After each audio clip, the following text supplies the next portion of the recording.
সে মা ঘরে রান্না করছিল, এমন সময় ছেলে এসে মাকে একটা চিরকুট ধরিয়ে দিল, বললো মা তোমাকে একটা বিল দিলাম, বিলটা পরিশোধ করো। মা বললো যাও তো, আমি কাজ করছি। বলছে না মা, তোমাকে একটা বিল দিলাম, বিলটা পরিশোধ করো। মা কাগজটা খোলার পর দেখলো ছেলে লিখেছে যে মা তুমি রান্না করার সময় বিভিন্ন সময় আমাকে বিভিন্ন জিনিস আনতে বলো, এটার জন্য 100 টাকা বিল। তুমি আমাকে গাছে পানি দিতে বলো, এটার জন্য 100 টাকা বিল। তুমি মাঝে মধ্যে দোকানে পাঠাও, এটার জন্য 100 টাকা বিল। মা এটা দেখে দাঁড়ানো অবস্থা থেকে বসে যায়।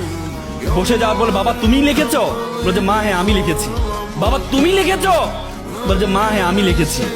বললো যে এক কাজ কর, তোমার জন্য আমি একটু নুডলস রান্না করেছি, নুডলসটা তুমি খাও আর তোমার বিলটা আমি নিয়ে আসতেছি, তুমি একটু ওয়েট করো।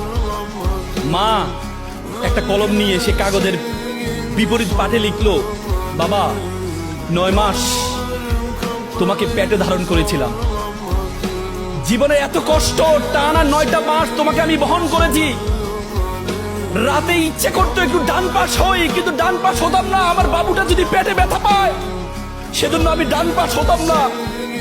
ইচ্ছা করতো একটু বাম পাশ হই, কিন্তু যে বাবুকে আমি দেখি নাই তার প্রতি আমার এত মহব্বত, আমি বাম পাশ হতাম না যে আমার সন্তানটা যদি ব্যথা পায়। সেটার জন্য তোমার বিল 0 টাকা।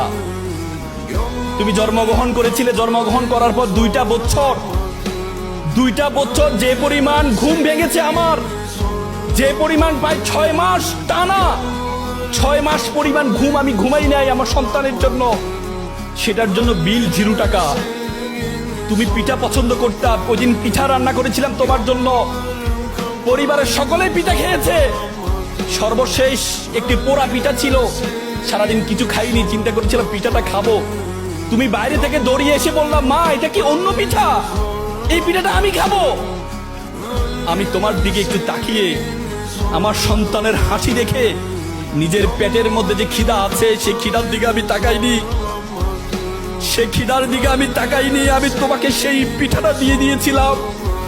তুমি খাচ্ছ, আমার অন্তরের যে বাসনা, অন্তরের যে ভালোবাসা আমি প্রকাশ করতে পারিনি, সেই বিলের জন্য তোমার জন্য 0 টাকা।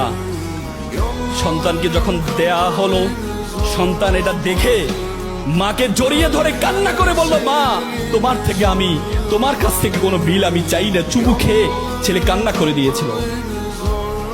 আজকে আমরা প্রতিদান চাই, কিন্তু মা বাবার প্রতিদান তুমি কখনো দিতে পারবা না।